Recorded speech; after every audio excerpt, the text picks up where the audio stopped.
Welcome back to another episode of Lounge 11 with Femi and Samco. My name is Femi. I'm here with my brother and my co-host Samco. Samco, how are you doing today?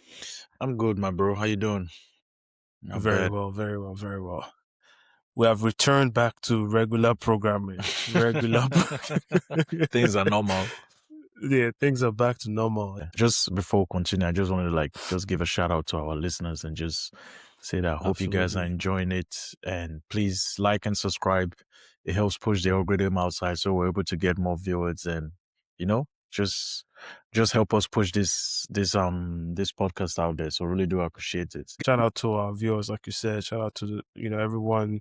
Really appreciate that. And I think the one thing I'm actually really proud of is our guys. Just we do this for a wider audience, but even our guys will kind of check in. Yeah. At least our guys and girls will Yeah. check in every week to support. And every episode, right, or almost every episode, it seems like somebody is reaching out to you on our group chat saying, "Oh, what did you mean? What do you mean by What did this? you mean What's by going on this? Or here? what do you So that I think that's pretty cool. That Yeah. it's like another extension of our conversations. But Yeah. But I wanted to start this week with the transfer window. I think it was very surprising to me that not a lot of teams did a fair business this transfer window, at least in the top end. I think it's closed now. I think most of Europe is closed. I think Yes, I Turkey think might so. still be open or whatever. But Yeah. at least in the leagues that concern us, Yeah. the transfer window is closed. Arsenal clearly didn't do any business in terms of incoming. I know Zinchenko is now at Ajax, I think. But United didn't do a lot, I don't think. Chelsea probably signed some kids somewhere. Yeah. Only City really did like a fair bit of business, but it Yeah. was just two players at the end of the day. So, any surprises about how quiet this transfer window seems to have been in England? No, not for me. I expected it to be a very quiet window. Even if I'm being honest, City actually did more than I expected them to do. And the reason I expected a quiet window was just for the fact that a lot of money was spent in the summer. A lot of Yeah, Premier League yeah, clubs, like a lot of money was spent. So I didn't think a lot of them would go in and keep the same behavior in the January window just for like the PSR and stuff like that. But City definitely did much more than I expected, especially getting Gehi and Semenyo, considering the fact that they spent, I'm sure they hit about 200 in the summer. And right. I think the previous winter, I think they hit like an additional 200 and all. But Right. yeah, I wasn't really surprised with that. I think Man City had to do what they had to do, especially with the injuries they have to their back line and the opportunity in getting Semenyo. A few episodes we definitely did discuss this, and I said if you have the opportunity to get a player like that, you might as well jump on it. So yeah. Yeah, I think it was surprising to me, but just I guess the economics of everything makes it a bit difficult to do Yeah. any business. I think the one team that did surprise me Yeah. was Liverpool. Now, everything you said still applies. They spent a lot of money in Yes. the summer, record numbers and all of that. But just given that it seems like their season is like hanging in the balance in terms of defending champions, by all accounts, probably not going to win the league this season. Yeah. And they are now in a battle with Chelsea and United for maybe Villa as well for that top four or top five finish, right? Yeah. Um, and then they're short of bodies, right? They have long term injuries for some defenders, even in their forward position. So I was actually kind of shocked that the one business they did was not for this summer; it was Yeah. for next summer. Yeah. All right. What did you think about that one? Yeah, that one was really shocking, especially like you said, their defense line has been hindered a lot this season. Um, a lot of people would have suspected or hoped they would go back in for Gehi, and I definitely knew they had lost Gehi as of the last summer window. So I Yeah, did once that expect closed, it was them. done. Yeah, it was done. I expected them to go do something this general window, especially for a defender. And I was surprised they didn't, but I think they basically just went with the direction of keeping their powder dry. I think with how the league is going already, it's like, okay, I think they've literally called it off for like the opportunity, their chances of winning the league. They were already out of the Carabao Cup, so now it's left to the Champions League and the FA Cup. So I think when you look at how much money they would need to invest to improve the squad, it also depends on, okay, do we move now or do we just wait and not panic, keep our powder dry and see what we can do in the summer? So I think that was the direction that I decided to choose. If it's a good one, I do not know. Because when you look at the defensive injuries that they are actually serious injuries. I know, what's his name? I think it's Leone. I think he's basically out for the season.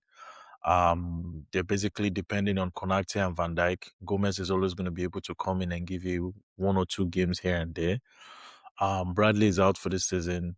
Um, Frimpong for sure is always going to be injured. So I think I don't know how they're going to manage it. I don't know they're going to manage it, especially that of the Champions League and whatnot. So, but you also need to consider the fact that they spent over 400 million in the summer as well. Like, I think that's them That's a combining, ton of like, yeah, money. that's them Yeah, also combining two summer windows into one. right. So there are different, I don't know whatever reasons they chose, but there are different reasons that you can like assume this is why they decided to do nothing in the market. So, Another team that surprised me was Spurs, right? Because Spurs are. yeah, they actually did what, two? Did they? They did, yeah. I know they brought Gallagher, in. Yes, they they did brought in Gallagher, they Gallagher, did the left back. I think that who was came in it. left back. Some guy from Brazil, some Souza guy from Brazil. I think he's a young boy though. Interesting.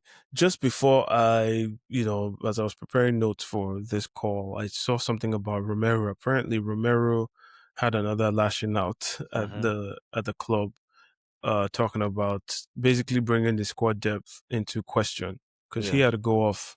Don't think it was feeling too well yeah, on the last game, and he but had to he play. had Yeah. to get subbed off. Yeah, Mm-hmm. so I was surprised. I think Spurs are another team that could have used some reinforcement, Yeah. that they didn't bring in players. So yeah, they have a long season. They're still in three tournaments or three competitions. So I don't Yeah, know how long they could go without reinforcement. yeah, they do, but I mean, I'm one of the people that have always said like they have a lot of injuries this season, right? When you consider the number of people they have in their squad, it's like, for example, when you look at the Champions League squad, I think he had to drop Thomas Frank had to drop Matthias Tell to register Solanke. So if you think about it, I think they have a lot of players in terms of numbers, but a lot of them are just injured, right? They were able to bring in Gallagher, they were able to bring in the other kid. So it's like, yes, I understand they need some more bodies, but sometimes those more those more bodies, like how are they going to fit into the squad? Because you also need to register these players, right? So if you're Right. registering these players, are you saying, I mean, if you have a lot of long-term injuries, for example, I can understand that. But if there are injuries where some of these players are going to come in within a month, 2 months, it also doesn't make sense to just go all out Right. and spend. Well, and then again, it's a general market, right? Everybody you're going to Hmm.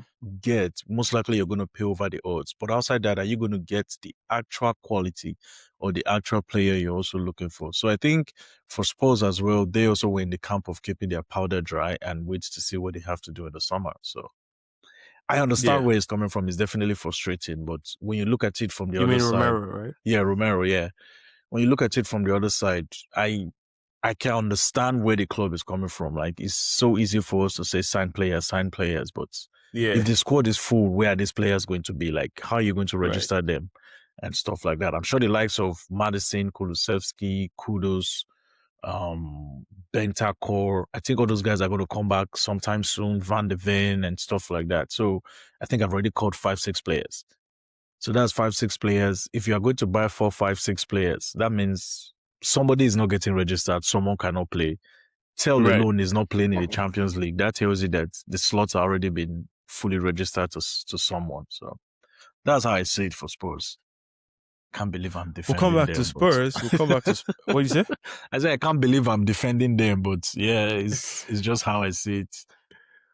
Yeah, we'll come back to Spurs in a bit because they were involved in one of the really interesting results from the weekend. But let's Mm, jump right into the games that happened last weekend. We'll start with Leeds. I think Leeds was Arsenal Leeds.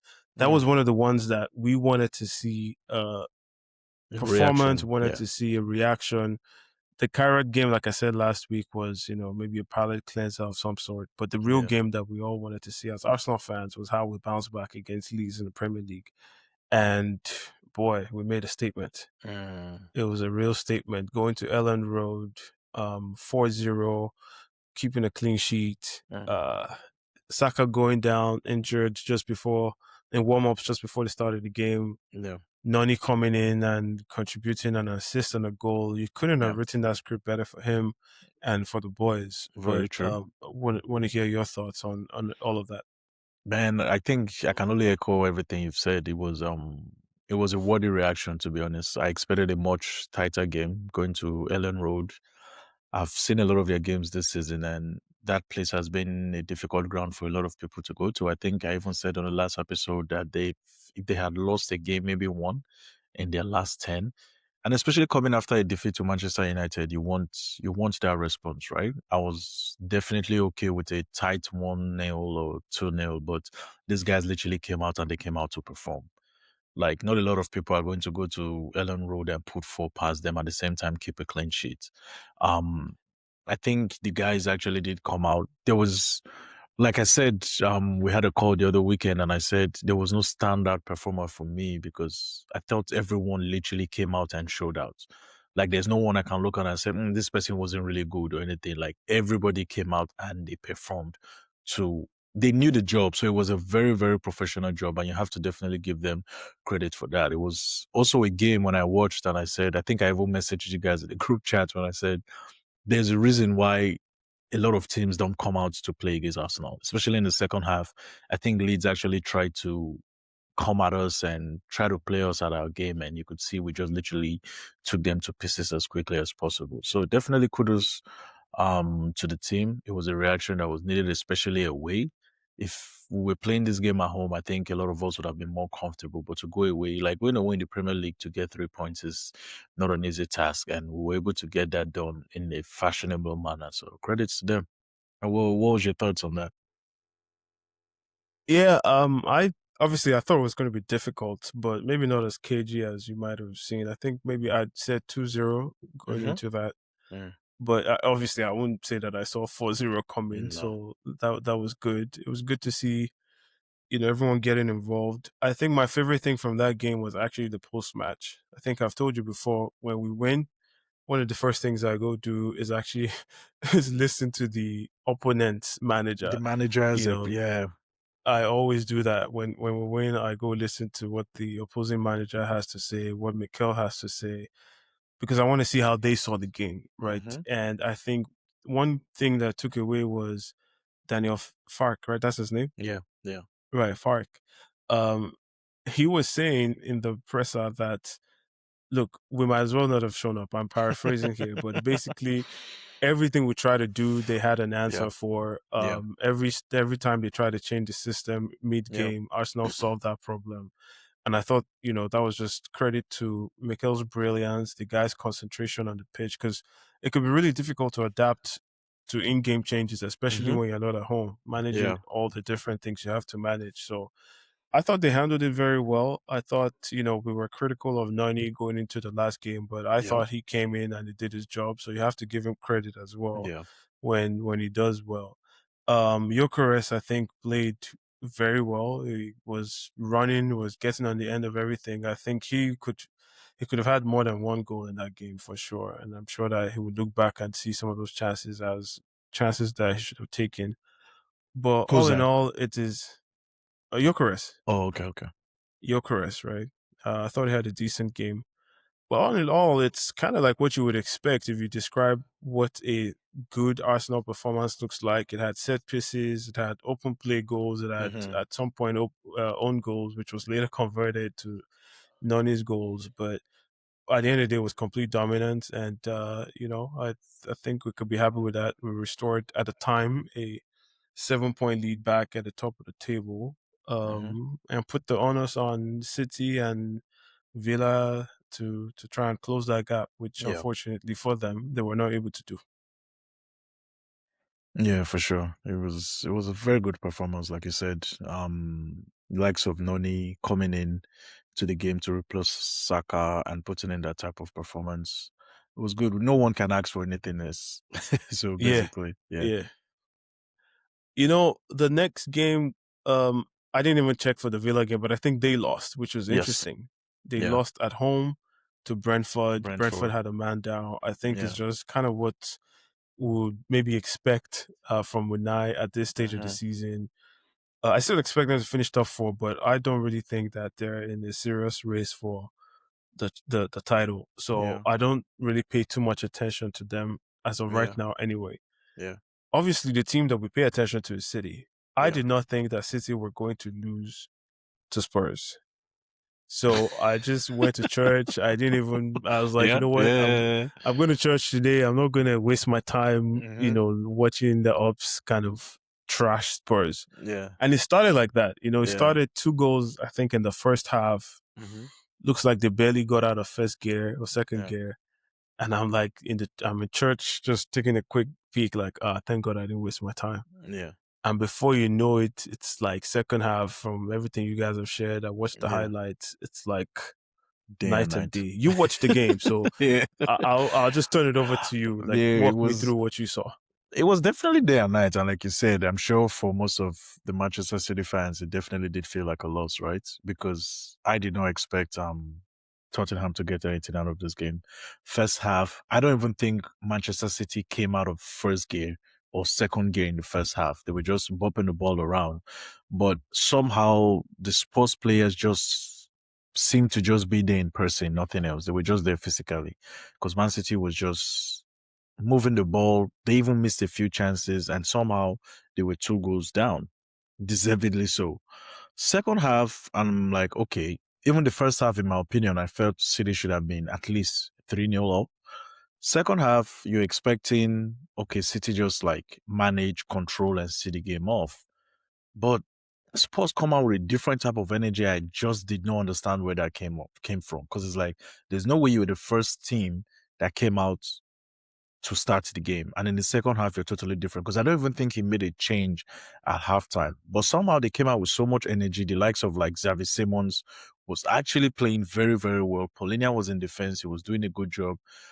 Okay, no, I think he took out Romero, but I think he had to do with like his illness or something, or not Illness, feeling the yeah. best. Yeah. And they were just going for the ball, winning their 50-50s, pushing the ball, trying to put an attack on Man City. And before you know it, it was literally 2-2. And it could have been worse. Like literally, Spurs could have won that game if they had a little bit of quality. And my God, that goal from Solanke, that second goal. Yeah, that was beautiful to watch. You can't even hate on that goal. Like it was beautiful to watch. But I think City definitely have themselves to blame for that, because when you go away 2-0 up against Tottenham, who haven't really been good this season, they have a lot of injuries. You should be living there with those 3 points, right? Like, especially for the fact you didn't even really play that well and you're already 2 goals up. But somehow they let it sleep.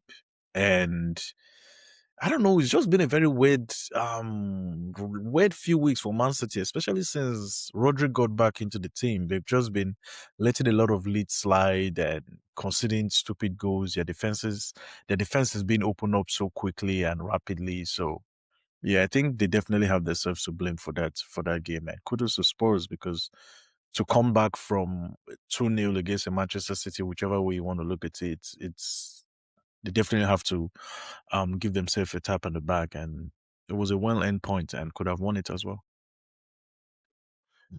Yeah, yeah. I was looking at a stat that suggested that if we only count the first half, Hmm.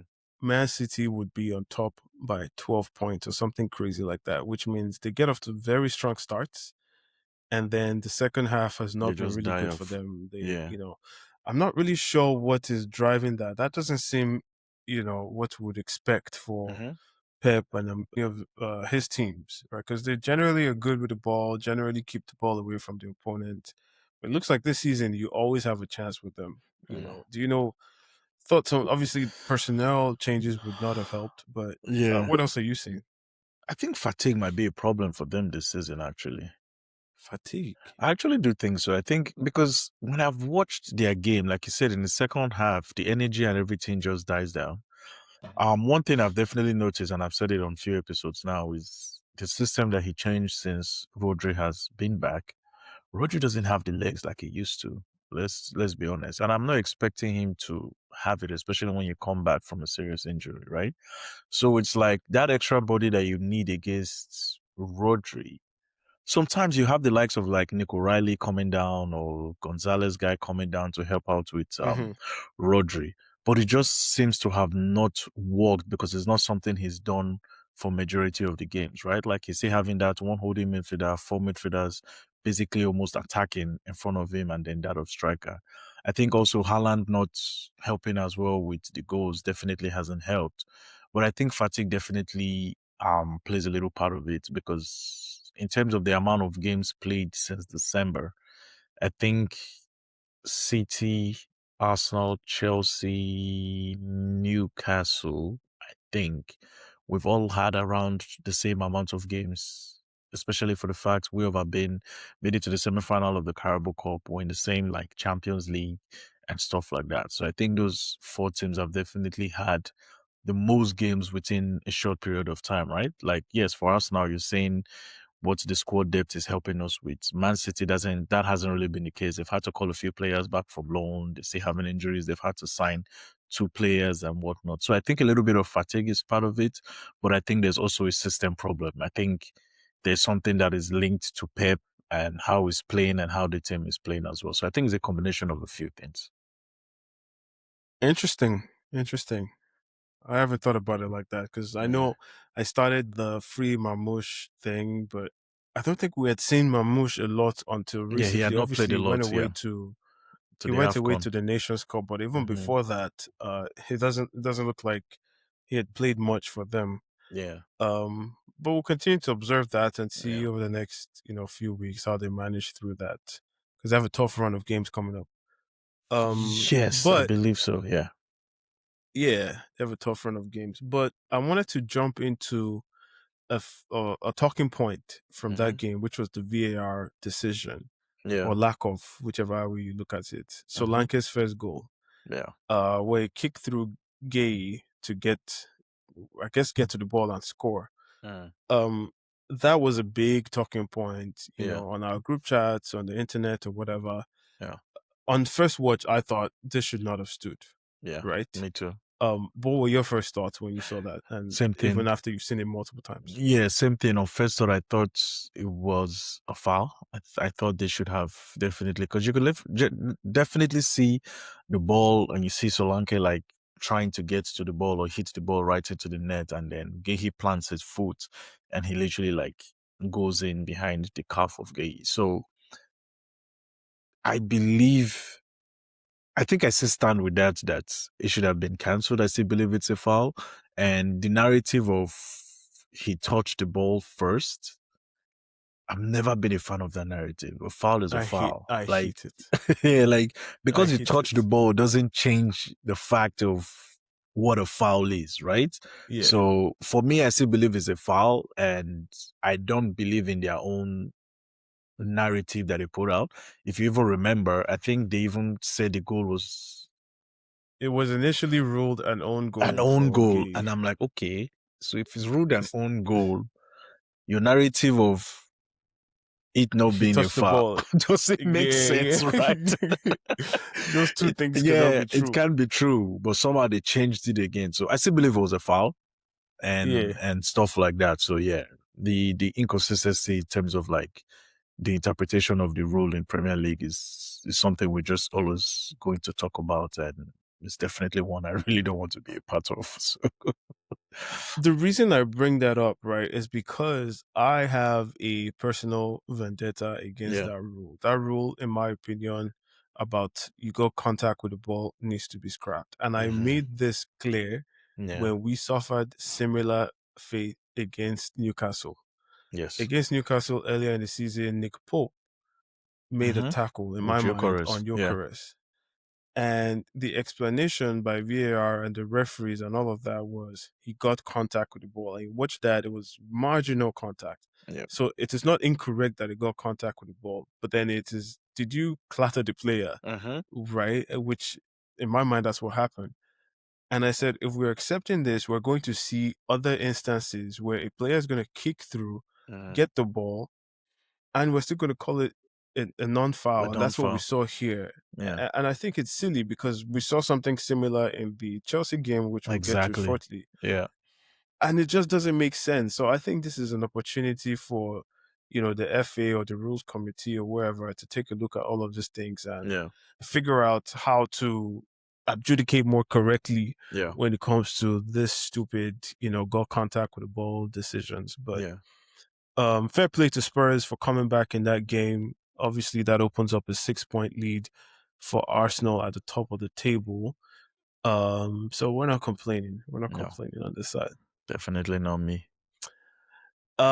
We're gonna jump over to the Carabao Cup, which was I almost forgot about that game until you brought it up last Yeah. episode, right? Yeah. Um, that is where I think there was a lot of talking points. Actually, no. Hmm. Before we do that, I wanted to talk about United. Oh, okay. So yeah, Yeah. let's talk about Manchester United. Yeah. Because that was another game that we were looking forward to going Yes. into the Hmm. weekend against Fulham. I think they were away. I don't No, remember they where were they home. played At home now. to They Fulham. were home to Yes. Fulham. So they went up, was it 2-0 initially? 2-0 Then initially, Fulham came came back to back into the 2-2, game and then 3-2. and then they were able to win. So that's three Hmm. wins on the bounce now Yeah. for Michael Carrick and his team. They're getting the results for sure. Yeah. I think they've tied Amarim's best stretch in the first 3 weeks. First, yeah. Quickly, thoughts on that game. Did you see anything that stood out to you? Because that's the one everybody was looking forward to. Stood out to me, I would say no, because they went up quite early, or they were 2-0 up. Um, I felt they still played how I expected them to play. I think they were still set up in an counter attacking form and stuff like that. The only thing I would say I would give to them is their movement of the ball is much faster and is much precise, right? I think We they talked about this here. Yeah, I think they move the ball a little Right, bit much faster. Like you could tell everything is done with intensity. Like there's a pattern to how they move the ball or how they try to right, transition the ball from defense to midfield to attack or defense to attack. right, right, So right. definitely I've seen that improvement from them. It was funny because when the game was 2-0 and everything, I was still like, there's still a lot to go on in the game. Because I remember there were times I checked, I was like, wow, 50 something minutes, 60 something minutes.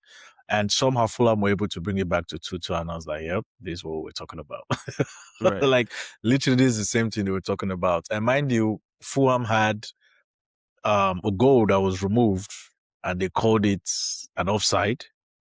It's very similar to the Verts one at Fulham and stuff like that, right?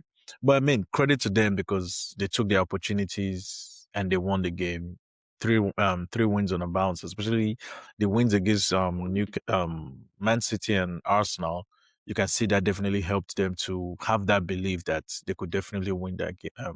Have won that game, and they definitely did. So, credit to them. Definitely, you can't we're still going to keep watching, right? Because we've been here so many times. If you ask yourself, is there anything for you to critique them about, especially with that of the Fulham game? No, not really.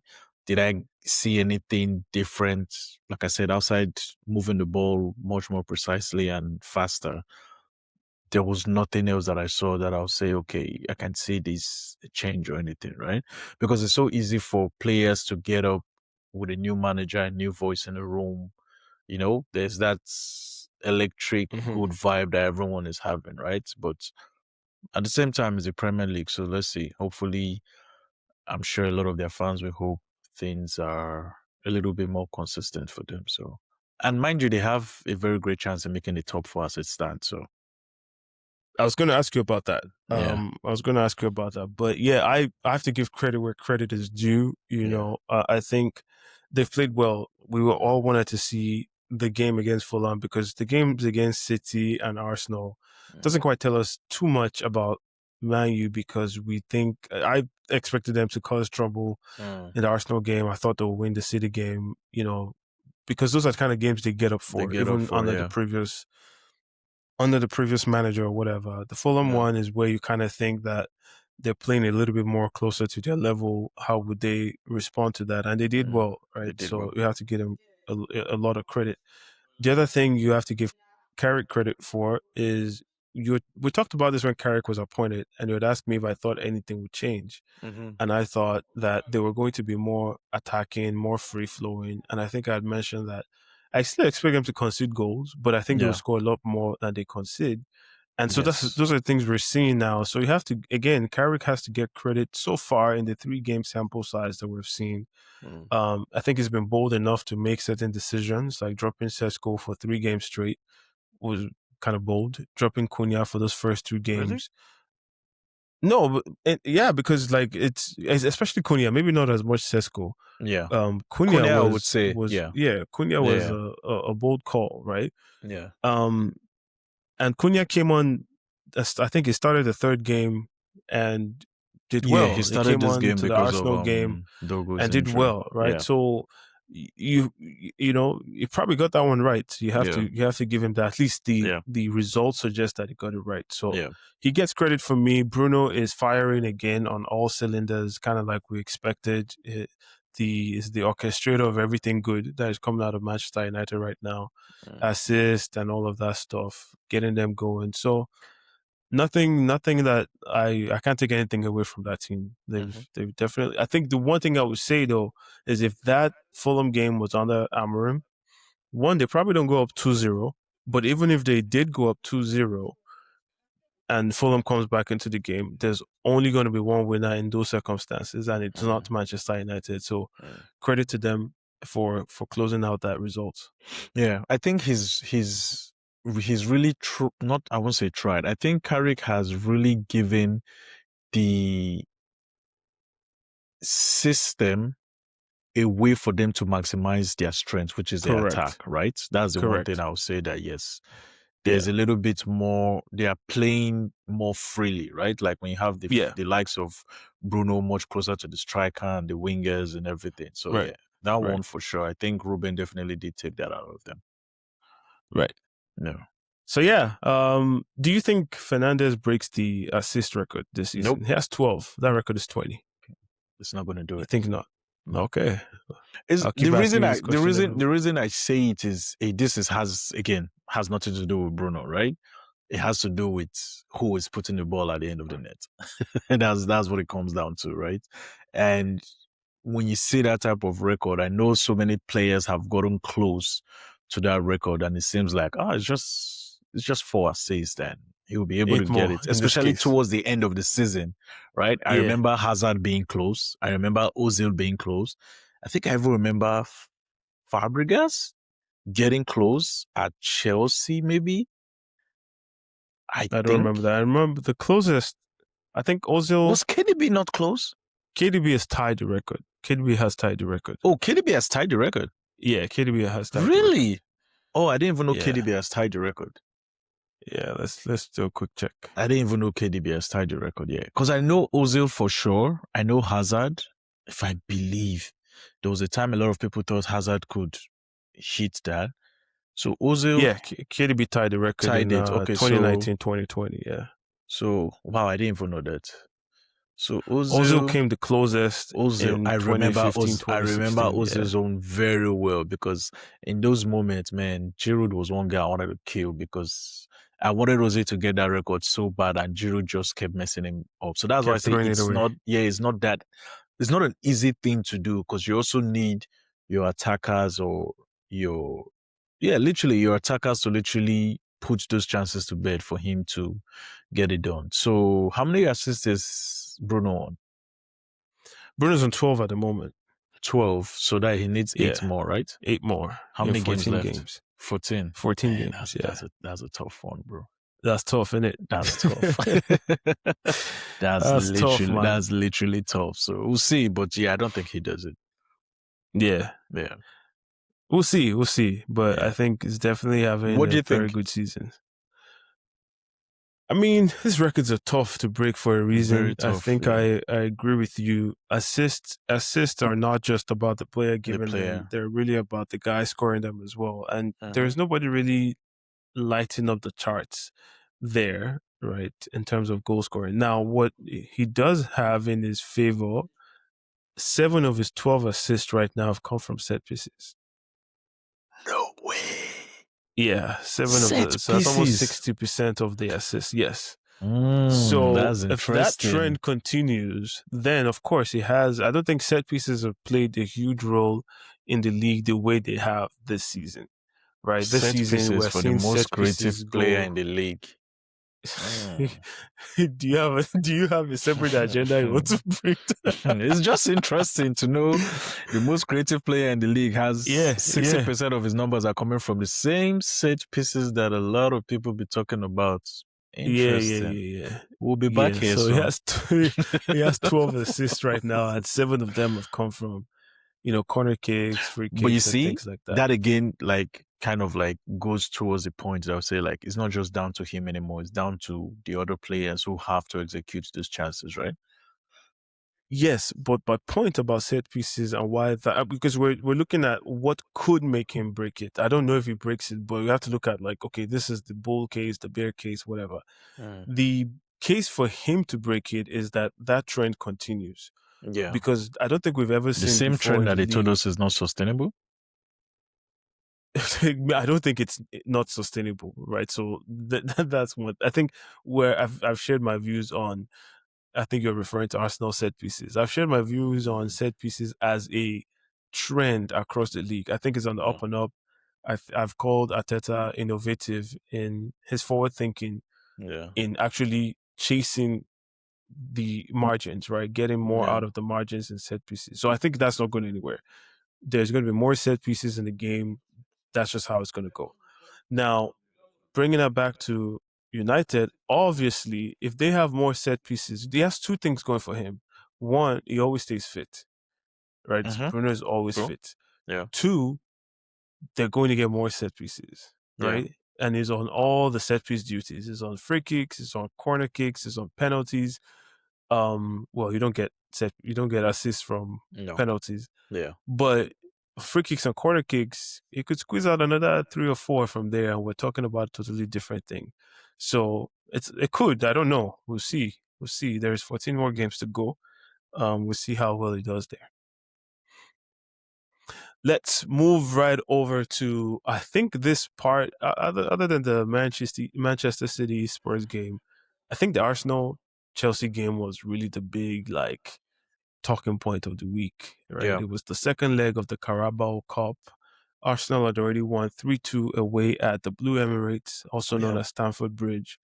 And this was the second leg. The second leg for all the marbles, well, not for all the marbles, to get into the final. Mm-hmm. Chelsea were coming to the Emirates to try and extend their season in the Carabao Cup. Mm. You called me and you told me about the starting lineup, or at least the formation change by Yeah. Liam Rosenor, and that was kind of surprising. I Mm-hmm. think for the first time this season, he Yeah. went to a back But five. yeah, That first half was boring. It just was as expected. painful for a neutral to Yeah, watch. it was actually painful to watch. I don't lie. but you said you were going to go and get food when the lineup came out. It sounds Yeah. like you weren't worried one bit about No. potentially dropping that result. So Yeah. For me, just seeing the lineup, like you said, like I called you the minute the lineup came out, and I saw that I was like, yeah, we're going through because it made no sense to me that you will go down, you're coming to the Emirates, and especially when you look back at how people have talked about, like when we've played Chelsea, especially this season, right? When we went to Stamford Bridge, they talked about, oh, we were one man down and we could have won that game. The first leg, we went back to the same place. We won 3-2, and they're like, oh, we didn't have some players in, right? Or some players were not available.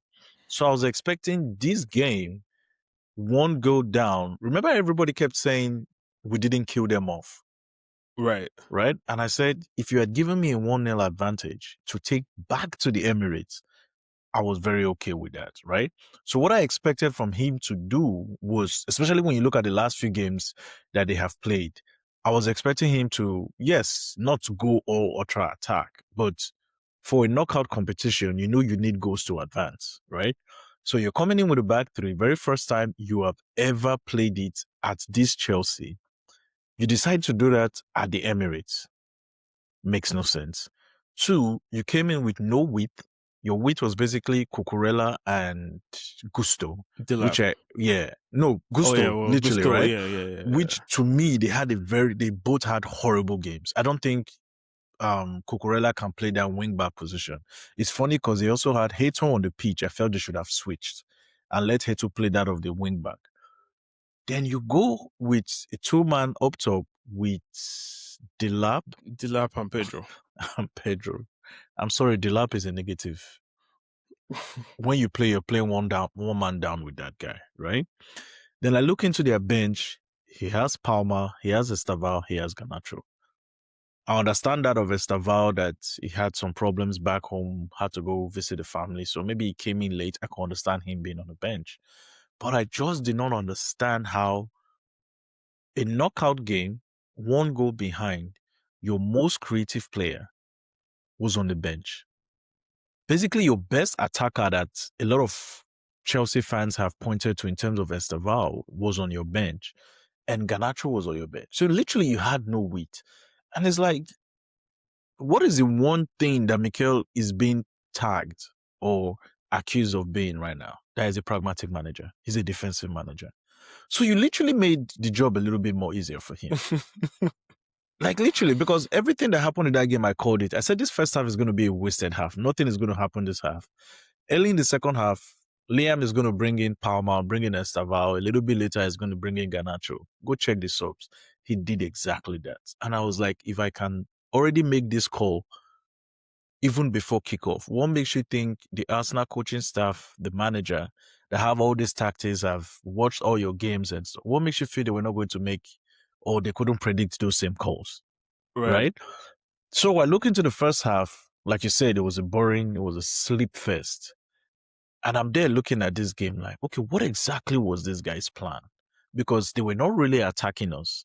We were very okay giving them the ball. Again, we're the one with the advantage. We have a 1-goal lead.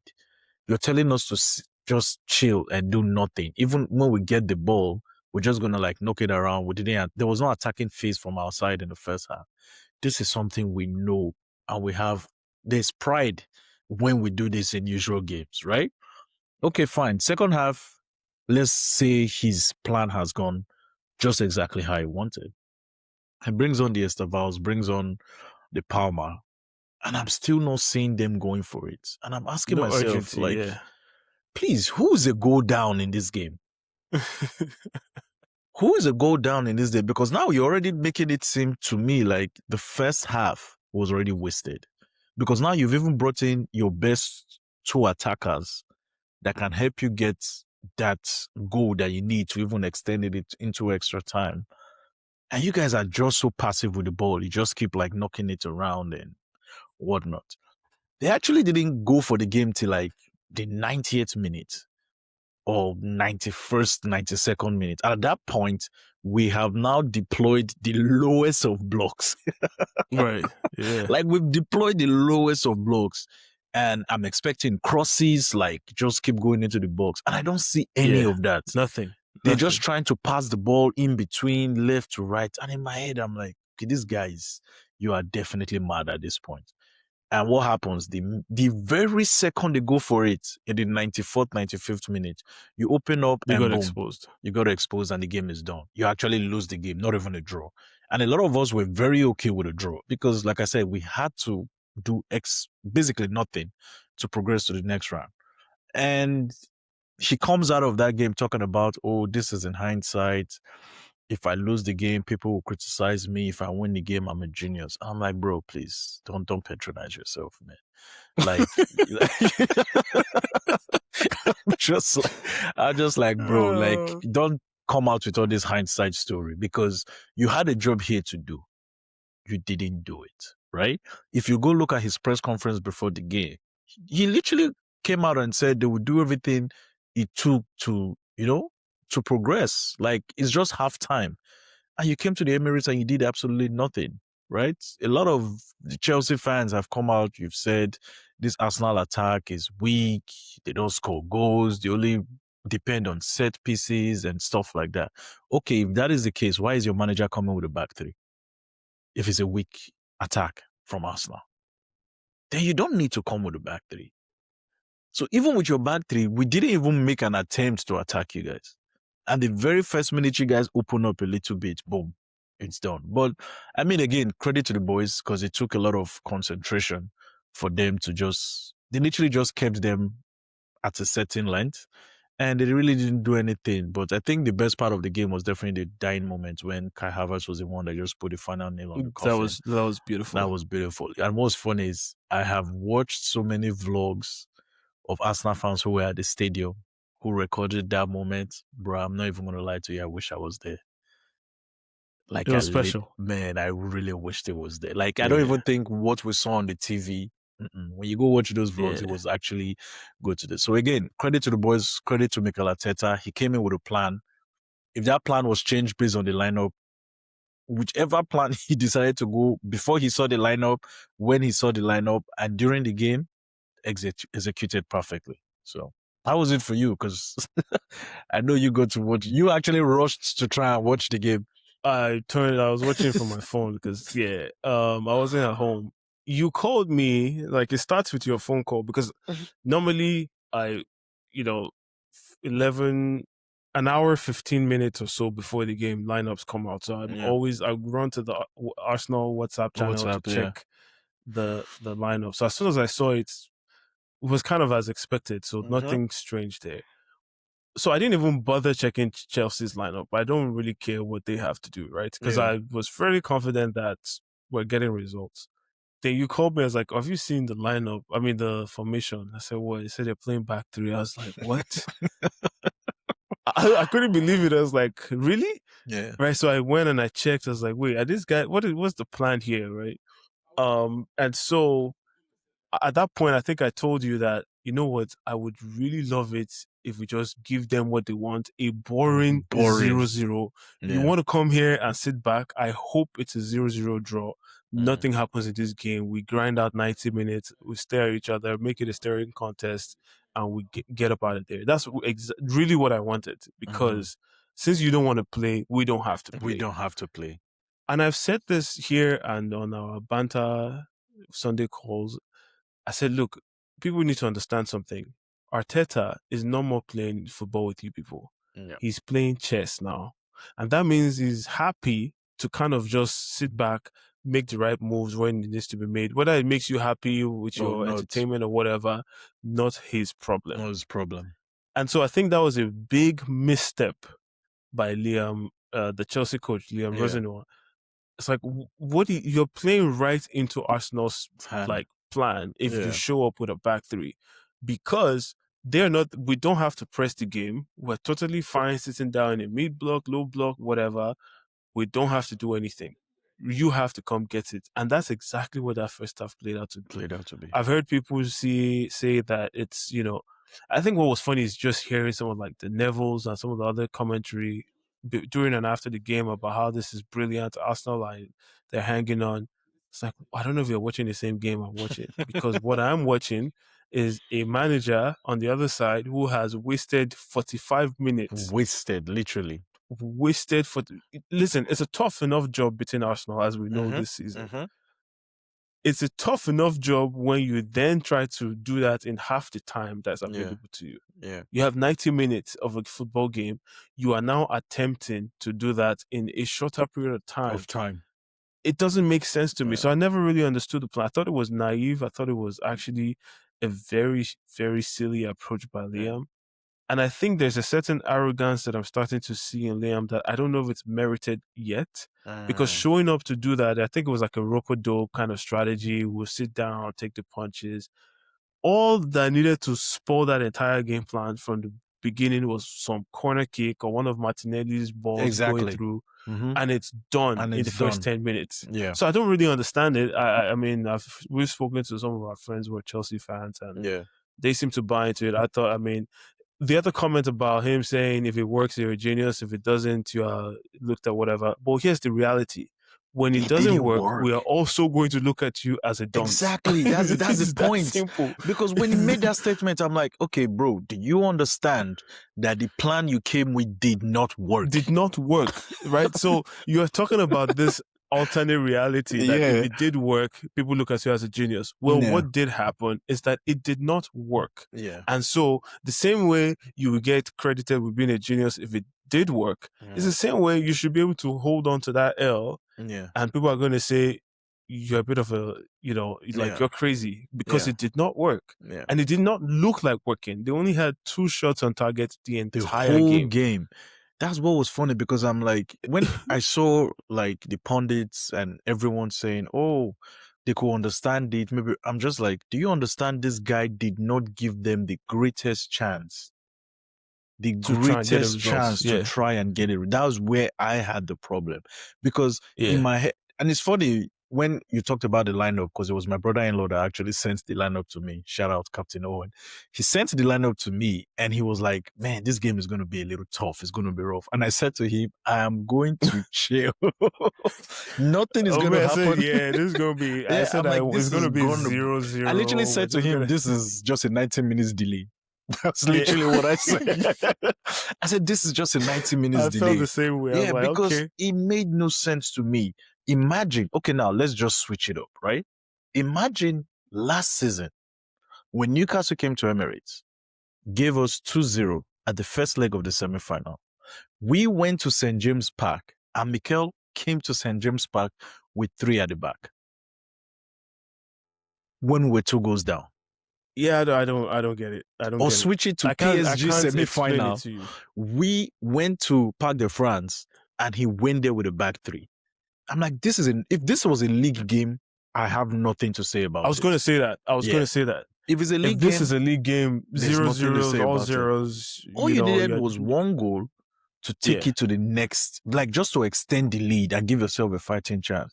But the first Right. half, you wasted it. A lot of people said, oh, it went according to plan because maybe I'm like, Guess what? It went according to plan for Arsenal too. For Arsenal too.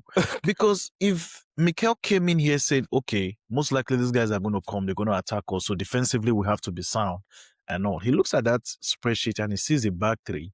And then I think people also didn't focus on the personnel, right? Delap was literally playing right wing. Enzo Fernandez was almost playing like left midfield or left wing. Midfield or whatever. And I'm like, even the personnel that you tried to use to execute this plan is not making sense. Yes, a back 3 can be an attacking formation in some instances. But when you look at the personnel that he chose for this very game, at no point was an attacking phase coming out from that team. Like at no point. And then when you actually now brought in the attacking players that were going to help you, they did absolutely nothing. So literally, let's say in the first half, Arsenal just sat back throughout, right? If he had made one change in the first half, I said, okay, you know what? Let me take out this extra defender, put in an extra midfielder and see how it goes. I will understand. A lot of people said, oh, that if he had come with a back 4, most likely Arsenal would have scored and everything. And I'm like, okay, so which one is it? Because one moment you guys are saying Arsenal attack is bad. Which one is it? If you're coming in with a back 3. If you're coming in with a back 3, literally tells me that you're trying to also respect. Exactly, you're paying respect. You're literally trying to contain us as well. But the main thing is about the goal. Is a knockout game. 1 goal was needed for you to just extend the league. 2 goals were needed for you to win. And you did not come to win. This is one thing that a lot of people use in criticizing Mikel Arteta and say, oh, he didn't go there for a win. He went there for a draw. Please tell me in what world did Liam come to the Emirates to try to get a win in a knockout game? Yeah, like Kumi on our internal memo we say, shout out to Kumi. I've never seen anybody try to defend a losing position. Like because I'm like, honestly, like you said, if this was the league, because the stakes are a little bit different in the league. In the league, you can a 0-0 is fine. Just you're going to leave here with something, right? So you're taking a calculated risk that look, if we go out and get exposed, we could get torn apart, right? I get that part, but this is a knockout game. there is no coming back from There this. is There no is no coming back. second. Like I don't Yeah. get it. So Yeah. I'm sorry. I'm sorry. I just don't think it was a smart decision on Liam's part, and I think people that are encouraging him on the Chelsea side, that's just that's a slippery slope you don't want to get on, right? Because I'm hoping, yeah, I'm hoping and I'm looking forward to seeing him play that same system in the league. I don't know if you're going to see it. At least not against because the So what was next. the use of doing that in a knockout game? I don't know. I don't know. I don't That's know. my point. Like, if you're not going to play it in the league, what is now the use of playing that in a knockout game with Well, they one goal could play it down? in the league, but the reason I say I don't think I'll see it is before you see it, what it was trying to do is mitigate the attacking side from Arsenal pretty clearly, right? But Chelsea are better than a lot of teams in the league. So going Mhm. into the next game, whoever it is they're playing, if it's not Man City, if it's not Arsenal, I mean even Liverpool in some cases, I don't see a reason why you do that, right? So they're going to take their chances against some of the other teams. Yeah. I think the honest truth is the thing just got to him. He Yeah. over calculated, he over Mm. deliberated on the formation, and he got exposed by a more experienced manager. And that's Yeah. all. I think he will learn from this. He's on my fraud watch One list for thing sure, though. Yeah. one thing that people are giving him credit for, which obviously we've talked about quite a bit on one of our chats, is he tried something. Now he's not the first one to try it, but he definitely did try it against Arsenal Mhm. to try and mitigate the set pieces, where he Yeah. sends three players to the touch line, and people were giving him credit because obviously we didn't score from a set piece in that game, and so How many the did we even conclusion have people in are that coming game? to exactly the conclusion people are coming to is that it worked. I don't think it Mm. was a lot actually If I because we only remember, I really think had I five remember shots. 2 corners, Yeah, I don't think it was a and they were lot. back to back. Yeah, Yeah. I don't think that thing is going to work. I I don't wish think. more managers would try it. Yes, I I don't think wish it's more gonna managers would try it. work. I think it's a very high risk with little maybe reward. That's the way I look at it. Like, Yeah, very little to maybe you get something reward, right?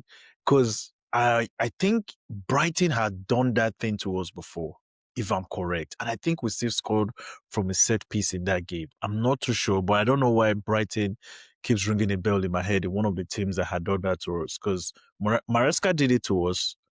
I think there are two other teams that have tried that. One was in the Champions League. I can't remember who the team was, but there are still so many ways to counter that, right? Like you are one of those people that have said, instead of just playing that ball long, is literally you can just play it short. Like you can bring it and try to make it like a 2v1 in terms of bringing the second player, you've blown and then you're you having what blow the two, whole three thing up, players running running back. all the way back, right? But at the same time, Yeah, people also need to understand, like, people just think it's just the set piece that itself, right? You also need to consider, like we were talking about it yesterday, and I said, I never know if whoever the person crossing that ball is he going far?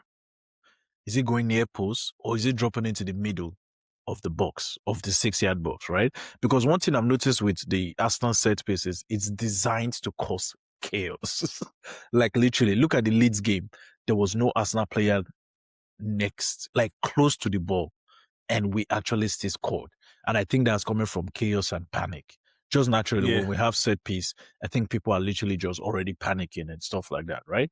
So, yes, I'll give credit to people trying to figure out a way to nullify the set pieces. I think pushing 3 players forward is also them trying to reduce the number of players and bodies that you have in the box and everything. So has it worked? I don't know. I don't believe it has. I don't believe it will. But I guess other teams are welcome to try. There's a I don't reason think it will we at have Nico. all. So yeah. Uh, I've been saying this for maybe a week or two now, where because we have that chat in our group where we kind of talk about this, and I actually think if you try that more than once or twice, you're in trouble. I think the easiest way to blow that entire thing up is just go short, Yeah. right? Because it's going to do one of two things. It's going to put the winger, or whoever they send up to the touch line, to the halfway line, to have to track back and cover Yeah, huge come a huge distances. distance within a short period. Or within, yeah, or whoever is at the edge of the box leaves zone 14. Zone 14 is that area in front of the penalty, Mm-hmm. just in front of the box. That is the most dangerous zone Dangerous in area. football. Yeah. So if the winger isn't tracking back, then the guy that is covering the defense, the that area on the opponent side has to try and run over to create an overload, or stop the 2v1 opportunity that creates. So you're going to give something up. Yes. So I actually want to see more people try to Yeah. send players up, Mm-hmm. because I think you play right into Arsenal's hands. I think people think the corner kicks is what we're actually playing for. It's only a consequence of playing against Of a low attack. block. Yes. Yeah. Yeah. So if you give us a low block, this is what's going to happen. If you take away the set piece, we are going to open up, the wide areas again. So I'm looking forward to seeing it. I think we'll blow it up really quickly. Yeah, me too. Looking on the other side before we jump on to the upcoming games, City did what they had to do against Newcastle. They blew them away at the Etihad. No, where they play yesterday? Was at the Yeah, Etihad? Yeah, it Newcastle was at at the the Etihad, Etihad. yeah. Yeah, I didn't even bother watching the game as well, because they were already 2-0 up. I thought they were going to win, and they Yeah. did. So I don't think there's even much to say there. Congrats to Man City. It sets up a final with them in March. But any surprises there for you? No, not at all. I think that game was Yeah, just decided based on quality. that's it. Yeah, it was just, you could just That's it. tell who had the more quality The players, and better player, that's yeah, how all that of game that, was yeah, decided. Yeah, right, yeah. yeah. Interesting comments that came out of that game, by the way, or right after that game. Pep was talking about Gay, because Gay was allowed to play. They just signed him. No, Gay wasn't allowed to play because they Yeah, just signed him. They signed him. The reason he wasn't allowed to play is the Carabao Cup rules prevent you from playing if you join, I think, after the first leg of the the semi-final first leg, of the or semi-final. after the January transfer window, or something like that. There's one, I think I Yeah, it's actually the wrote first it down leg. before. Oh, really? I thought it was the first leg of the There are two semi-final. conditions. There are two Yeah, conditions, whichever one comes first. comes first. Okay. Yeah, let me pull it Yeah. up. I actually had it open. Yeah, so Carabao Cup. Yeah, but go on. I'll pull it up as Yeah, we're speaking. I think that was the one that I knew, that as long as, because then again, you also have to think about it, like they also signed Semenyo, and Semenyo was also able to play because they signed him before the first leg of the semi-final actually did kick off. But coming back to the comments, like, man, Pep, you're my goat and all that, but bro, like, man, this guy's the explanations now are just getting very, very weird. Like, his swag is definitely decreasing because because Pep, you have been in this league for what, 10 years now or 11, Right. right? You've known I these think, yeah, almost rules. 10 years. You've Yeah. known these rules. Nothing is new. You've won this competition at least what, 4 More times? than anybody More in than that time anybody. period. Yeah. You know these rules, bro. Like, you know these rules. It even got changed this season. Before, as long as you have played for Semenyo. another club, you can't represent another club. So even Semenyo that is playing now wouldn't have been able to play in this competition last season. Remember when Arsenal signed Neto from Bournemouth? He had already played for Bournemouth in the Carabao Cup earlier rounds. That's why he wasn't able to, because it was Kepa. Sorry, not Kepa. Right. Raya that played for us in the Carabao Cup. So this rule was even changed this season. So you have also benefited from the rule being changed because you signed Semenyo just before the first leg of the semi-final and you had him play. But to come out with this he's won and say it makes no sense, you pay their salary, their other contract, you're going to write a letter, like, bro, come off it, man. Like, you're bigger and The better rule than this. is the rule is there is a strict cutoff for eligibility. The player must join their new club before the semi-final first leg, or before the winter transfer is closed, whichever one comes first. Okay. In this case, the semi-final came semi-finals. first. Yeah. So that's why Gay Like, couldn't play and wouldn't play. So I don't know. That was a head scratcher because it's like when he said they were hoping to write a letter, in my head, I'm like, for them To to do create what? an exception for you? Like, bro, Under what you circumstances? exactly like again, you've won this competition multiple times. Like this is a competition. People will say it's your competition, right? So, I mean, I think there's a little bit of nerves there, basically on like the injuries and everything that he has, and thing is not making. But yeah, Pep has kind of been on a weird expedition tour lately. So, I was gonna get to that because it's not just Pep. I think the City group, like hmm a lot, like Pep is my goat as well, as yeah, I've said, and we know there's one guy watching who say he wants people to love him the way I love Pep. I love Pep. Pep changed the way I saw football, so Pep yeah, is my goat. But yeah. there's a lot that I'm seeing. I'm like, man, not you. Like, I Not don't know you if you of all saw the people. comments after the Spurs game where Rodri came out and talked Mm, about, referees need to remain neutral. They don't want us to win, kind of thing. I'm like, what is this brother talking about? mm. What are these guys on? I think You Roger know, was definitely emotional and salty. One, I totally understand where he's coming from in terms of like the referees being neutral, being I get because I'll support those calls, right? Like we always want the officials to make the. But man, I'm sorry, Rodri. This I won't take this one from you, man, because you're one of the guys that have called clubs and saying they have to take accountability. Everything happens right? based on what you do, how you do it, your mentality. Mentality, So yeah, for you to be the one to come out, because if you actually did watch the interview, like it felt like he lost his head and yeah. he just kept going and going, and it was just like, is someone going to take the mic off this guy? Like, just just take it off. And yeah, he definitely, yeah, not from Rodri. You have, like I said, you've tried to like hold other clubs and players and say they have to be accountable for like their performances and stuff like that. So that one I was not having that one from Rodri because, and it's funny that I didn't even see it in the way I started reading a lot of articles the following day where a lot of journalists were coming out and said he actually needed to face like a suspension or something because that was him It's bringing the game into in that, disrepute. yeah, basically him indirectly like saying there is some Yes, there's an agenda. I thought shitty doings going on and all that's the because only way. That's the yeah, only way I saw and it. it was Yeah. funny when I saw it on Sky Sport, like literally when it happened, or sorry, Sky Sports showed a clip on it. And I remember I dropped it on our chat when I saw it. And I'm like, did this guy just say what he just said? Like, oh, am I the one Yeah. just tripping and stuff? And, you know, we had a little debate with a few Oh, of our guys and yeah. all. And then the next morning I wake up and it's literally everywhere. And I'm like, okay, so I wasn't losing my Yeah, mind yeah. when I heard what he said yesterday, right? So yeah. Yeah, I think Yeah, he like should you said, just dial we it down. we had that conversation with one of our guys, and Yeah. it was quite contentious at times, right? Yeah. Because it's almost like we saw two completely So it's different complete. things, Yeah.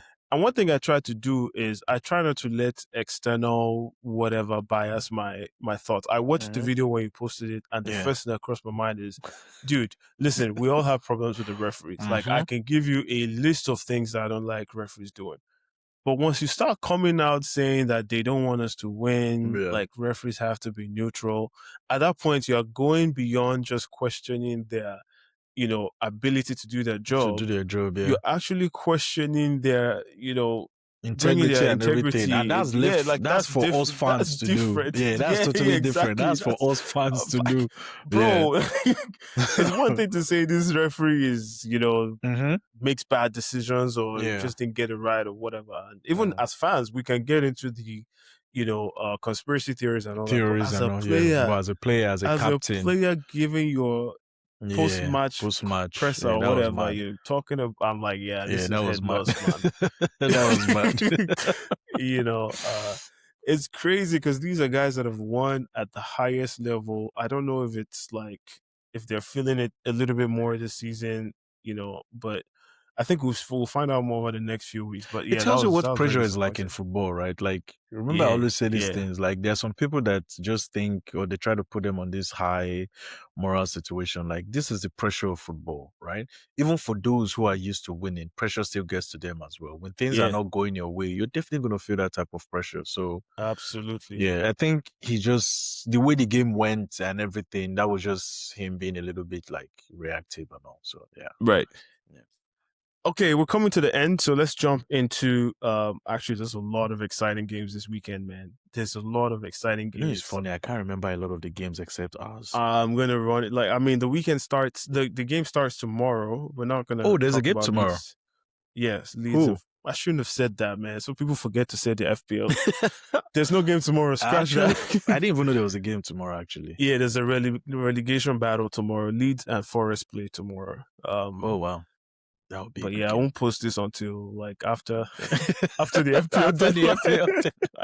I actually didn't know there was a game tomorrow. So yeah, I Yeah, definitely have yeah. to go check that out. Yeah, shouldn't have said that so that you can't forget to set your. That one but definitely skipped me.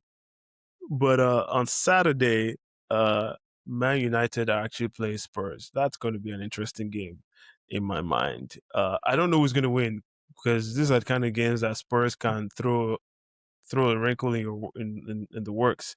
Who's at United are home? at home, so Oh, okay. United they're home. So Oh wow, 2 games quickly, back give to me your back. thoughts on This is like you said. I don't know who is going to take this game. We also need to remember Manchester United haven't beaten Spurs in like what 4, Man, it's been 5, a while. maybe They 6 games. They They lost the lost, yeah. final. They lost. There was a cup competition they lost last season. I think it was Carabao.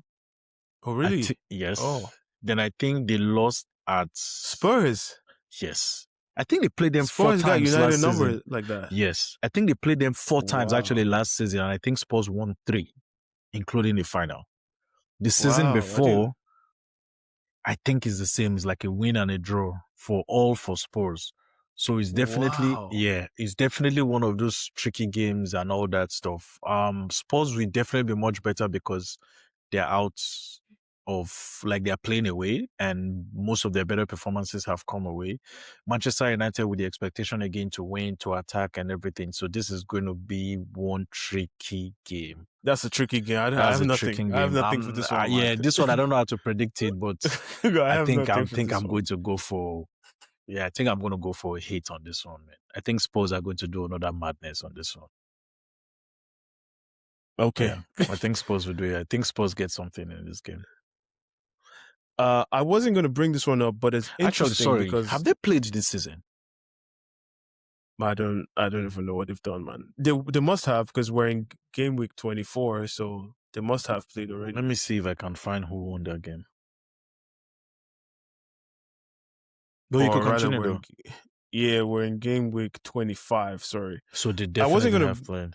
Yeah, I wasn't gonna bring up this next game, but it is interesting only because Villa have lost their last 2 games. I think Mm-hmm.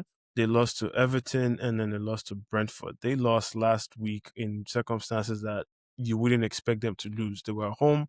Brentford was a man down, and they still lost that game. So they're going away to Bournemouth this weekend. That's a tricky game for them. Very tricky game, and Beaumont have been picking up some very positive results lately.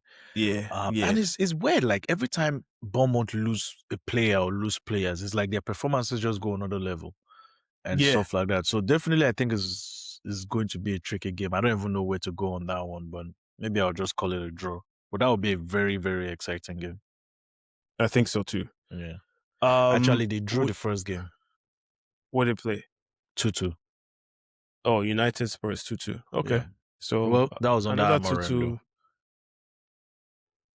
Okay, Yeah. we'll see. We'll see what this game presents. Yeah. Arsenal, we're home to Sunderland. I have 3 results that jump out to me that pained me this season. United was one of them. The Liverpool second, actually maybe both, but the Liverpool at home was another. But Sunderland, Really? yeah, because we considered that stupid goal at the Oh yeah, end. that It was was the one, the 2-2, last minute goal. the last minute, right? So I really want to Yeah, I beat them back. remember. Yeah. If I want to, I expected that game to uh, be very tough. I remember. I I mean expected I that game, did, but but we've especially done the hard because we were part. down, right? Then somehow Yeah, we we're got down back. 1, then we went Then up we two went up. one, and then Then we they conceded in like equalized the last is it second or 90 something something. minute or Yeah, whatever. I Yeah. remember now. Yeah. So that was a gut punch. And I want that result back. So Yeah. personally, I want to. Obviously, I'm predicting a win for Arsenal at home, Yeah. and I think Sunderland have been good, but I think there's some reversion to what you would expect them to be for a newly promoted team right now. They're kind of They Yeah. started the season really good. Now they're back kind of, in the eighth position, not too bad. Yeah. But I want clear separation. I want clear statement of intent that we're not Yeah. mates. We Yeah. shouldn't be in the same postcode in anything. Mm-hmm. And I want to set that, set that tone from Yeah. minute one. Yeah. So I want like a 3-0 kind of Literally, that victory. was the same thing I was gonna say. That's the expectation I'm having from this game. And Sunderland haven't really been the greatest teams away, if I'm correct again. I don't think they've been the greatest teams away. Majority of their points have definitely come at home, but we also need to be careful because they definitely stand up for the big games. I remember their game at They do. Anfield. I remember their game at Etihad. Actually, no, Etihad. I think they lost like 2 or 3 nil, if I'm right. Then they lost to Manchester United away. But yeah, this is a game. We're home. The last league game we had at home was Manchester United. So definitely we need to cleanse all that negativity out of that stadium in terms of the Premier League game. So I'll definitely be going for a win. I'll go for two nil, 2-0. We should keep another clean sheet again. By the way, did you see the numbers of Arsenal's clean sheet this season? 20 out of 20 out 38 of games. 38 games. That is We crazy. had 20 clean sheets for the entirety of last season. We played 58 games last Played season, about didn't we? 58 games, yeah. 50, And we yeah, have about 20 and 58 30. games. That is madness. You got to shout out Man, the boys, shout that out was Mikel. ridiculous, man. Yeah. The commitment is crazy, man. Yeah. And we've lost 3 games in all competitions this season. Yes. 3 games, all competitions. 12 of those, right? Oof. I think Ryan already has 12 clean sheets this season, if I'm correct. That is crazy. I think he has 50% of the league games as clean sheets already this season. Yeah. Yeah, I think it's about 12. We'll have that conversation when it's time. Yeah. But you know the conversation that I'm coming for. Oh yeah, definitely. We'll You have know that what when I'm it's coming time. for. Not yet. When it's time. We'll have these conversations for sure. Yeah. Yeah. Before we go into the big game for the weekend, let's talk about Wolves Chelsea. I think this one could be a very tricky one. Who's at home? Wolves is at home. Oh, I'll be there. I'll be there for that one. Wolves Yeah. are at home. When do they play? Saturday or Sunday? Saturday. They're playing actually there's a lot of games at the same time we play. But yeah, they're playing at the same time as Arsenal. Oh, okay. I'm gonna have both open, you know what I'm saying? I'm gonna have Yeah, the Arsenal game here. Yeah, I'm definitely gonna watch that game as well. I'll be interested to Yeah. see how they react. They come back, How they come back, because at the same time, we also need to realize that Wolves have also like been up lately. I think did they lose their last game? Actually, I think they did. They're on Against some kind of Bournemouth? resurgence. Because they lost Man to City and I think they Bournemouth. lost Bournemouth. Okay, so Yeah, they lost their last game we'll to definitely Bournemouth see. 2-0. Yeah. All right, so brings us to the main event for this weekend. Liverpool at home in Anfield to Manchester City. Predictions for this one. Man, if I'm a City fan, I'll be scared. And the reason I say that is because Liverpool seem to their attacking phase of their game seems to be getting better and Getting better. there, yeah. Defensively, they stay a little bit open, but if you've watched City's last few games, I watched the game against Newcastle yesterday. The amount of times Newcastle opened City up made no sense to me whatsoever. So if they are going with much better quality with the Ekitike, Salahs, Szoboszlai, Florian Wirtz and everything, I think City should be happy with a draw in this game. And I don't also think City have. When was the last time they won at Anfield, actually? I have no idea, man. It has to be long. Because remember when we did the check about, you have to win at your title you have to rivals beat ground. your rivals. And if I remember checking that, I don't there think was not a lot of W's. Yeah, there was there, not a lot of W's there. So yeah, this one, I think I'll give the edge to Liverpool for this one. I have to disclose that I want Man City to lose for very obvious reasons. But beyond that, I actually think Liverpool are best set up to get a result from this game. Because I think tactically, my formula that I have, right? tactically, if both teams are at par, then you look at the quality of players on the pitch, where Mhm. there could be a difference. And I think Liverpool have the slight edge here in the Yeah, sense I do. that attacking wise, they have more dangerous options. I Yeah, think Ekitike is having the season of his life in the Premier League right now. yeah, I think Wirtz is coming into his own right now. Like we were all clowning him at the beginning of the season, and you can yeah. see that lately it looks like he's finding his footing a That's little fitting. bit. Yeah, And Anfield, man, Anfield. That I know I've kind of clowned Anfield a little bit this season, but it's still a difficult place to go. especially That for is the just the big truth. teams too. Exactly. That's what I was going to say. That's just the Yeah, truth, especially for some of the big teams, right? yeah. Because they're going to want to play, and that's going to play right into Also, Liverpool's hands at yeah, times. So I think they have enough quality to expose some of Man City's defensive liabilities. Man City have been very poor this they've season been very poor. defensively, Like literally, at least to that's the where I standards that see. we expect. Yeah, Yeah, I see. That's why I see the edge going to Liverpool. Liverpool's attacking right. quality versus City's defensive quality is night and day right now, man. Do you know how many goals Man City has conceded this season Man in the City Premier League? 20 23. 27. Woof, 23. 23. So that's almost a goal a That's a game. goal Although again. Liverpool, to be fair, Liverpool have not been that much better. They've considered 33 goals. Liverpool have gotten some weird. Yo, Yeah, 33 yeah, goals is crazy, man. yeah. Yeah, it's a tough one to predict, so I'm gonna go with what my heart desires, and it's a Liverpool win. I'm not Yeah, gonna lie to anybody, right? But I do see Liverpool getting the result here for sure. yeah. I think Liverpool actually win this game. Yeah, I Do you think. think that puts Oh, any pressure on Pep and City losing not this game? really. I mean, like you hear their fans. I'm seeing City fans in a very weird light this season. It's almost like they're happy playing underdog, and the idea of City being underdogs just never sits right with me. Right? The They fans are can be saying underdogs. it doesn't make sense, right? So Yeah, it's almost like they're resigned to this season being some kind of, you've heard the words transition transition season. season and all. Yeah, You know you've heard all sort of things. So it's almost like the fans themselves are not even expecting. They just want to be there if hmm, Arsenal slip up. And to say Pep is feeling pressure is tough. This is a guy that has won however many trophies. yeah, He has won the league more than anybody in the league currently. So if anybody knows how it should be done, it's him. I just think they're coming up against a very good side in Arsenal as well, and they mm, realize that. mm, So they want to get every margin that they can get. So I don't think it's pressure. If they do lose, I think there's serious conversations to be had about are they pulling themselves into a top four race? That is the one that I would say. Because yeah. if they lose and Villa somehow get points or win the game, they could be third or at least tied with How many Villa. points is Villa behind? Villa is just 1 point. Actually, they could be third. Villa is just 1 point behind them, Oh, and Villa has lost 2 games. hmm. Man United are on 41 points, 6 points behind Manchester City. Oh wow. Chelsea are 7 points behind Manchester City. So And if we're Liverpool is what? thinking Liverpool is 8 points behind.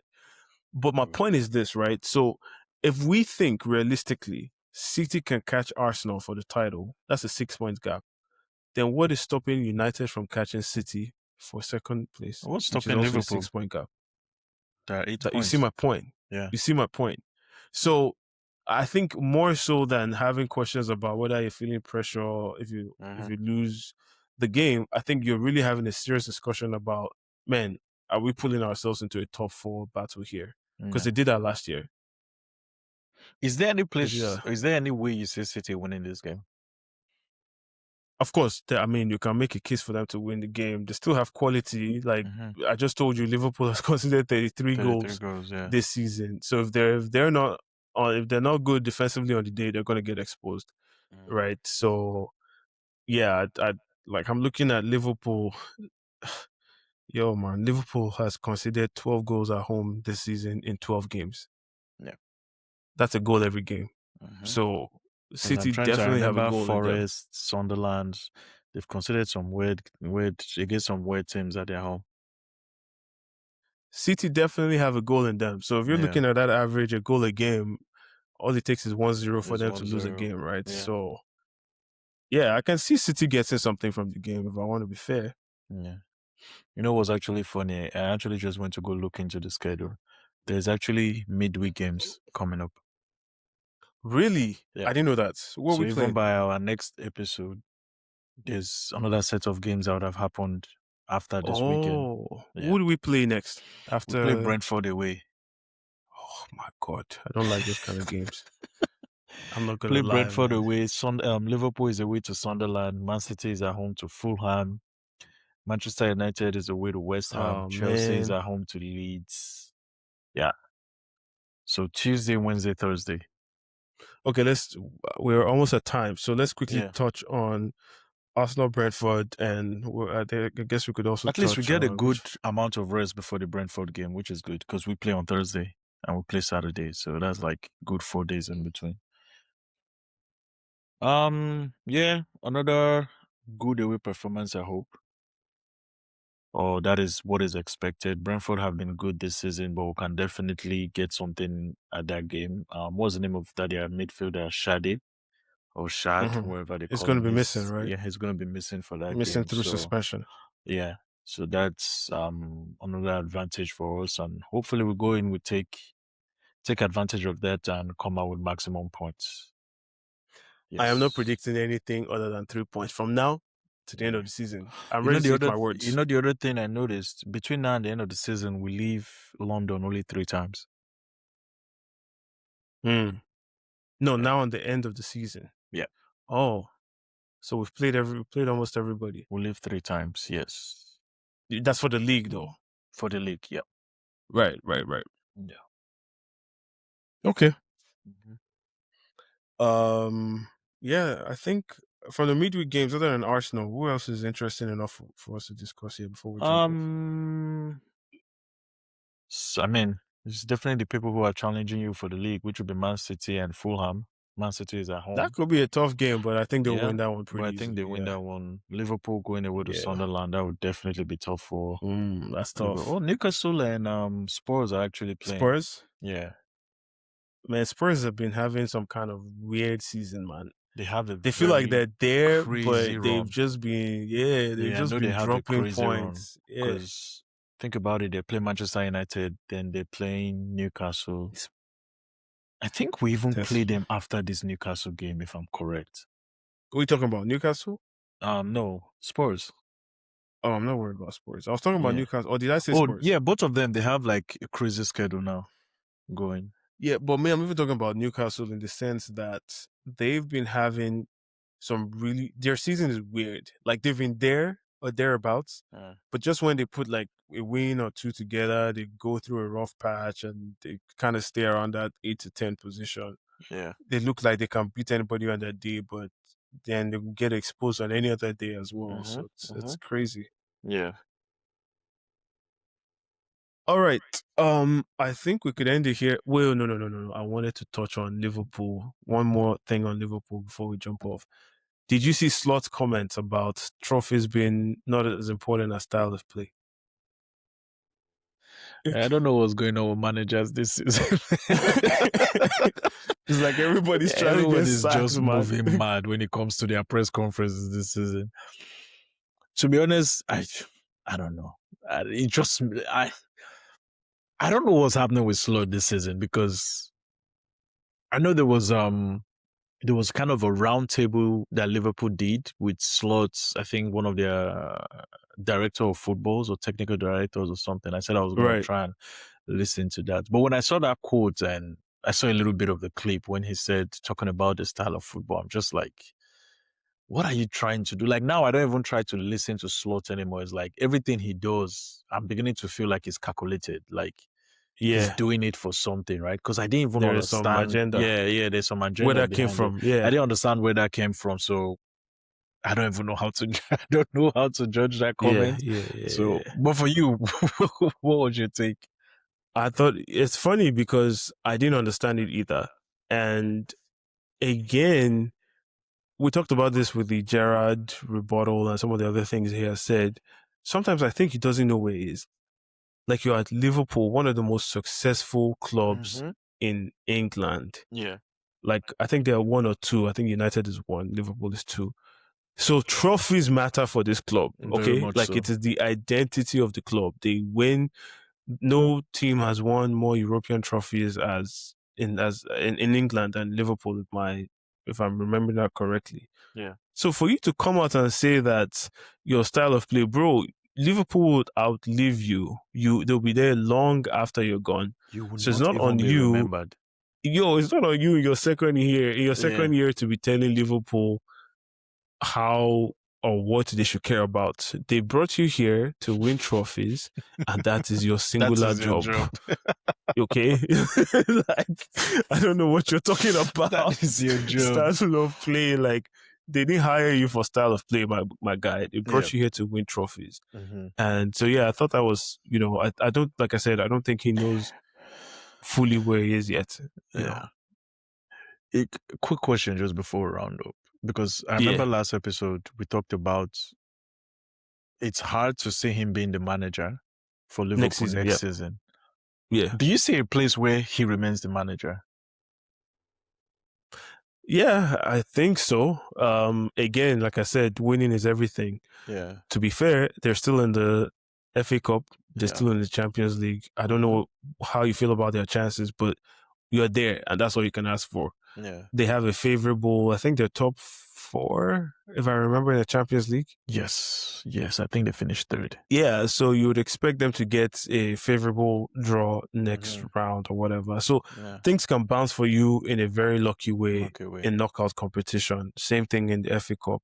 So if you win one or two of those, I think people will forget this. They'll actually put it down to injuries and how you've not been able to have a good season and all of that. So yeah, there is a Okay. way that it can stay. Yeah. But if it doesn't do that and you end up finishing outside of the Champions League places, I think Yeah. No worries. all right. So I'll let you close things up with what is going to be our weekly thing now. Like and subscribe, I beg. Yes, yes, guys. Thanks for giving us your time. But man, we appreciate the love, we appreciate the support, and just wanted to hope and beg you guys to please like, subscribe, share, whatever it is that you can do to just push this out there. It would definitely be appreciated, and we're just doing this has been fun so far, and I think that is another way for us just to have that little bit of a push to like keep doing it and keep putting things out there. So thank you guys so much, and please like and subscribe. Let's leave it there. Let's leave it there. All right, man. Yeah. Thanks a lot. It was fun chatting with you as usual. As We'll usual, be in bro. touch through the rest of the week. Definitely. Don't set your FPL team. I'm going to do that right now. And we'll talk. We'll talk. I'm sure through the games and all that stuff. All right, Have a my good bro. weekend, man. Have a good one. Yeah. Yeah. Yeah.